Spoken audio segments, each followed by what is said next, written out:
आज कुछ होगा रसायन शास्त्र होगा और रसायन शास्त्र में क्या होगा विलयन होगा। पहले ही देखिए विलयन क्या कहते हैं। तो विलयन जो बना है ना सब पहले मिश्रण से बनता है, ठीक है।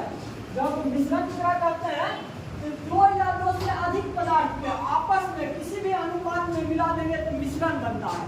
और ये मिश्रण जो होता है दो प्रकार का होता है, समांगी मिश्रण और विषमांगी मिश्रण होता है। और समांगी मिश्रण को हम क्या कहते हैं विलयन कहते हैं। विलयन क्या चीज होता है तो दो या दो से अधिक पदार्थ का, ठीक है, आपस में मिलना ही विलयन कहलाता है। जब कौन हो समांगी हो, समांगी हो तो कौन कहलाता है तो विलयन कहलाता है, ठीक है। और देखा जाए तो विलयन में अवयव कौन कौन होते हैं तो विलयन के अवयव दो होते हैं, एक विलायक और एक विलय होता है।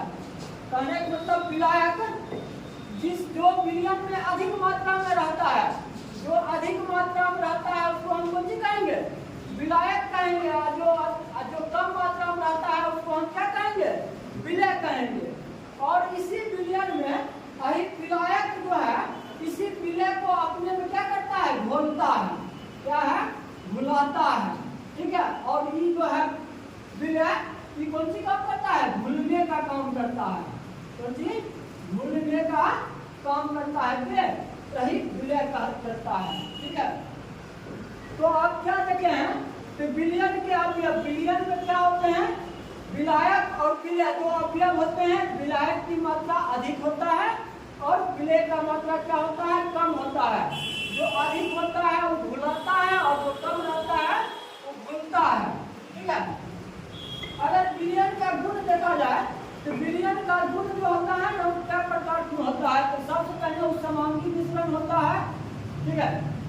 उसके बाद विलयन जो है टिंडल प्रभाव को नहीं कर सकता है। टिंडल प्रभाव कहने का मतलब होता है कि विलयन जो है ना जब दोनों संगठन जब घूमता है तो एक जैसे प्राकृतिक दिखने लगता है। मतलब विलयन के कारण बहुत छोटे होते हैं, बहुत छोटे होते हैं।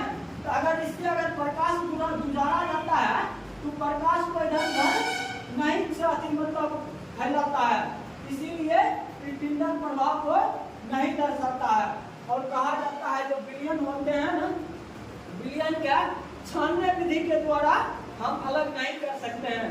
मतलब क्या होता है छानने का मतलब होता है कि विलयन जो होते हैं आपस में इतना एक जैसा समूह हो जाते हैं उसका छन्ना द्वारा भी अलग नहीं कर सकते हैं।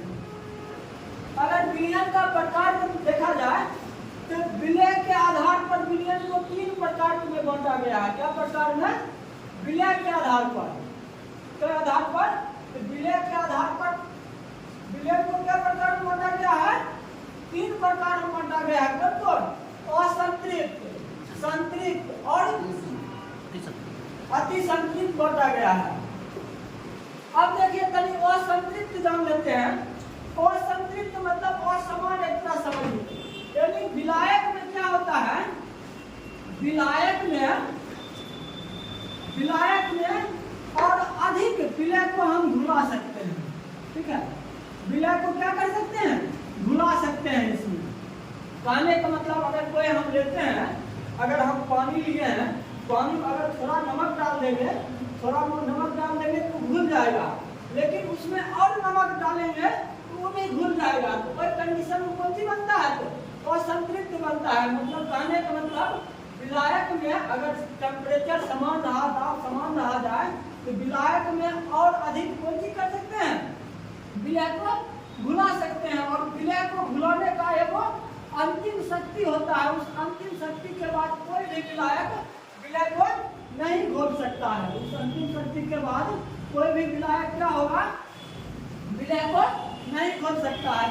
और संतृप्त विलयन कहने का मतलब होता है कि विलायक में अगर थोड़ा सा मात्रा में विलय को घुलाया जाए उसके बाद टेम्परेचर समान रहे और भी हम विलय को क्या कर सकते हैं विलय को घुला सकते हैं। उस कंडीशन में असंतृप्त बनता है। तो संतृप्त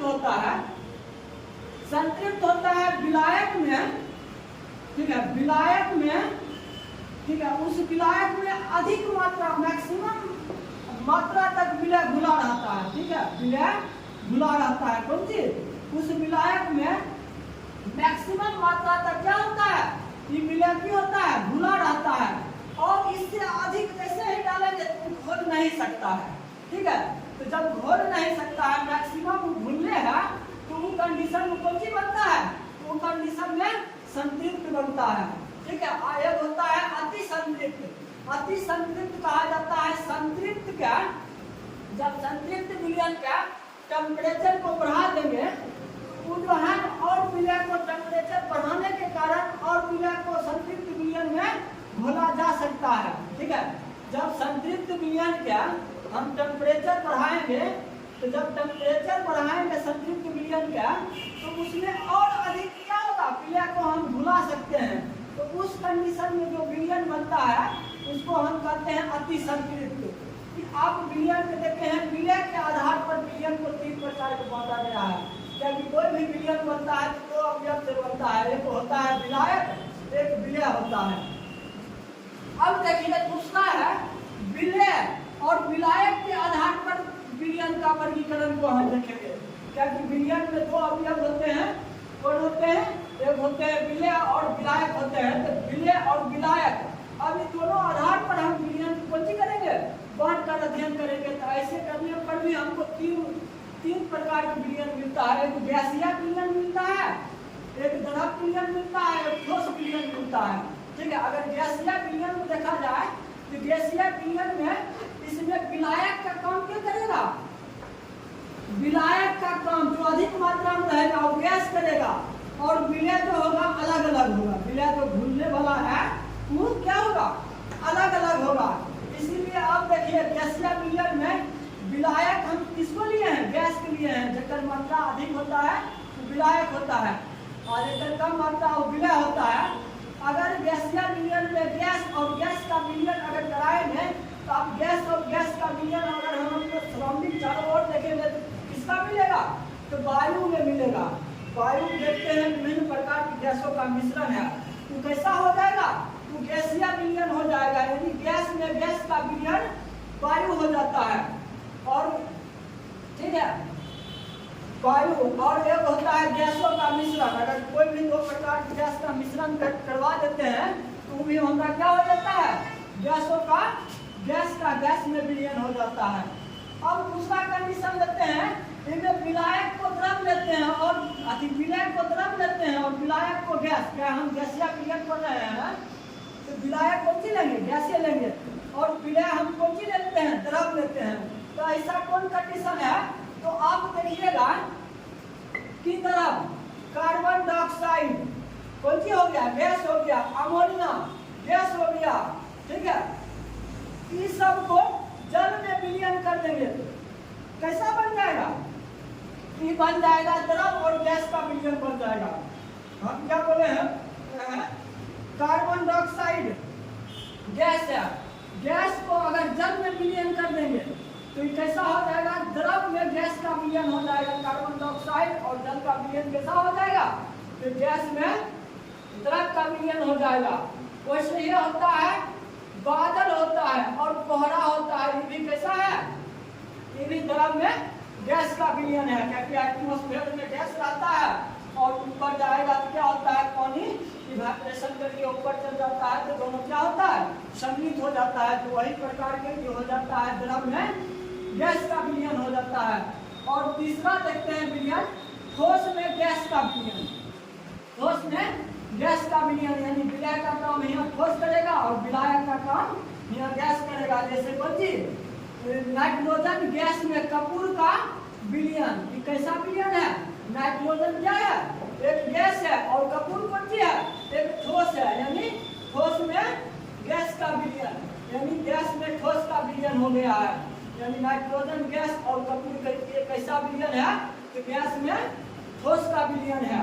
और उसी तरह वायु में, वायु कौन सी है? गैस है। वायु में आयोडीन का विलयन कौन सी हो जाता है? वायु में आयोडीन का विलयन हो जाता है। तो ये भी कैसा है? वायु क्या हो जाएगा? गैस हो जाएगा। आयोडीन कौन सी हो जाएगा? ठोस हो जाएगा। यानी ठोस में गैस का विलयन। और इसी प्रकार धुआं भी होता है। तो धुआं जब उठता है तो लाल पॉट के साथ ऊपर जाता है तो ठोस कण हो गया और धुआं खुद गैस है, यानी ठोस और गैस का विलयन हो जाता है। अगर दूसरा प्रकार हम देखा जाए, अगर देखेंगे द्रव विलयन, तो ये गैसीय विलयन देखेंगे, हम द्रव विलयन देखते हैं। तो अब इसमें क्या होगा, जो विलायक का काम करेगा ना, जो अधिक मात्रा में रहेगा वो द्रव रहेगा, और जो विलय रहेगा वो ठोस द्रव गैस रहेगा। यानी गैस में द्रव का विलयन अगर देखा जाए तो गैस में द्रव का विलयन क्या होगा, तो वही हो जाएगा जल में कार्बन डाइऑक्साइड का विलयन या जल में ऑक्सीजन का विलयन। क्या हो जाएगा, जल में ऑक्सीजन, जल कौन-सी हो गया, द्रव हो गया, और गैस अति ऑक्सीजन की हो गया, गैस हो गया है। इसी प्रकार ही ना जल द्रव हो गया है और कार्बन डाइऑक्साइड गैस हो गया है, यानी द्रव में गैस का विलयन होता है। जब द्रव में द्रव का विलयन होता है तो द्रव में द्रव का विलयन कहने का मतलब इसमें विलायक भी द्रव और विलय भी द्रव रहेगा। तो जैसे जल में एथेनॉल का, यानी जल भी कौन सी है, द्रव है, और एथेनॉल भी कैसा है, द्रव है। द्रव में द्रव का विलयन हो गया है। जैसे जल में सल्फ्यूरिक अम्ल का विलयन, जल की चीज द्रव हो गया और सल्फ्यूरिक अम्ल भी कौन सी हो गया, द्रव। तो ये किसका उदाहरण है, द्रव में द्रव का उदाहरण है। एक होता है ठोस में द्रव का, यानी कहा जाए तो ठोस में द्रव का, यानी द्रव विलायक का काम करेगा। तो जनरली हम लोग जो शरबत बनाते हैं तो आही वाला बनाते हैं, ठोस में द्रव का विलयन। जो द्रव कौन सी काम करता है, विलायक का काम करता है, और ठोस विलय का काम करता है, ताकि ये घूमता है। तो आज जो भी हम शरबत बनाते हैं तो सब कैसा हो गया है, इसमें द्रव विलायक और ठोस विलय का काम करता है। यानी जल में चीनी का विलयन, जल में नमक का विलयन, जल में ग्लूकोज का विलयन, ये सब कौन सी हो गया है, ठोस में द्रव का विलयन हो गया है। या कहिएगा तो पारे का, पारा कौन सी होता है, द्रव अवस्था में, और लेड कौन सी होता है, ये ठोस अवस्था में होता है। पारे का लेड में विलयन भी कैसा हो गया है, ठोस में द्रव का उदाहरण हो गया है। ये हो गया है विलयन का, विलय और विलायक के आधार पर वर्गीकरण कर लिए हैं, और विलयन के विलय के आधार पर वर्गीकरण भी कर रहे हैं, संतृप्त, असंतृप्त, अति संतृप्त। अब अगर विलयन देखा जाए तो कहा जाता है कि करेक्टर एलोन बनता है कोलाइडी और निलंबन। कोलाइडी कहा जाता है, कोलाइडी विलयन जो होता है वो विषमांगी होता है। विषमांगी कहने का मतलब, तो विलयन कहने का मतलब समांगी, मतलब जब दो अवयव आपस में मिलेगा तो उसको पहचान करना बड़ा मुश्किल हो जाता है। लेकिन जब आप विषमांगी पढ़िएगा, विषमांगी में कोलाइडी विलयन आता है, वो विषमांगी होता है। इसमें क्या होता है, किसी एक द्रव पर दूसरे द्रव का प्रक्षेपण हो जाता है, उस पर चलाता है, ऐसे में क्या होता है, वो दिखाई पड़ने लगता है। इसी तरह हम कहते हैं कि विषमांगी हो जाता है, और विलयन आकार बहुत छोटा होता है, इसको हम खुली आंखों से देख नहीं सकते हैं। लेकिन कोलाइडी विलयन जो होंगे विषमांगी, एक विलयन से अपेक्षा बड़ा कण होते हैं, इसलिए हम विषमांगी विलयन को आंखों द्वारा देख सकते हैं। जैसे कोलाइडी विलयन के अंतर्गत कौन सी चलाते हैं, तो दूध चलाते हैं, क्रीम चलाएंगे, स्पंज चलाएंगे और ब्लड चलाएंगे, ये सब कौन सी चलाते हैं, तो कोलाइडी विलयन के अंतर्गत चलाते हैं। अगर कोलाइडी विलयन का अगर वर्गीकरण करेंगे ना, इसको भी कई प्रकार में बांटा गया है। जैसे ठोस में ठोस का विलयन देखेंगे तो कौन सा बनाता है, सोल बनाता है, ठोस सोल बनाता है। ठोस में ठोस का विलयन ठोस सोल बनाता है। जैसे आप कोई रत्न बना रहे हैं, रत्न जब बना रहे हैं तो अथी का, तो देखिएगा ठोस में ठोस को अथी मिलाया जाता है, ये ठोस सोल कहते हैं। दुधिया कांच हो गया है।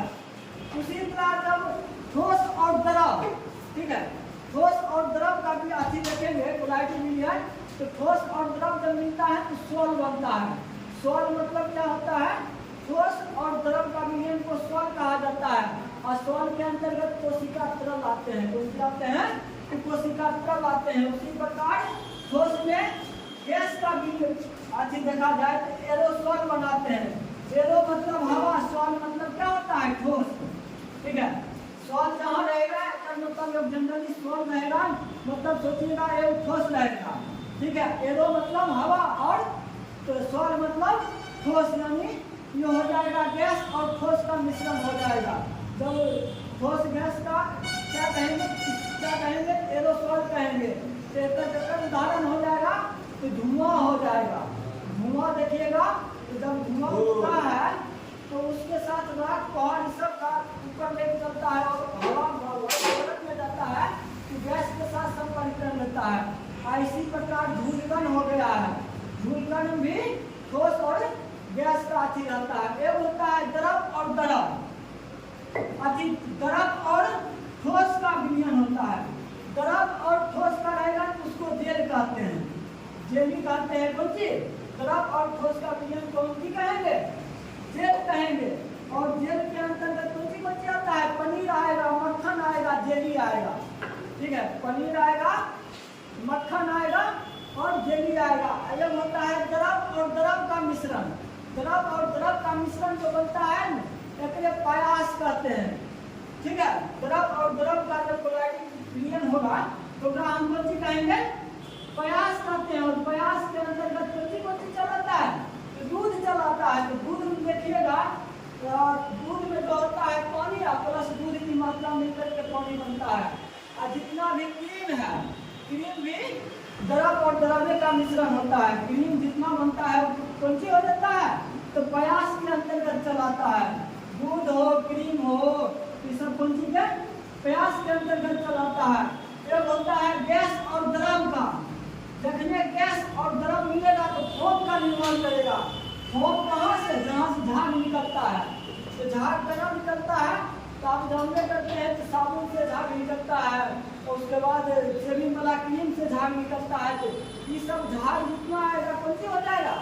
गैस और द्रव का विलयन हो जाएगा।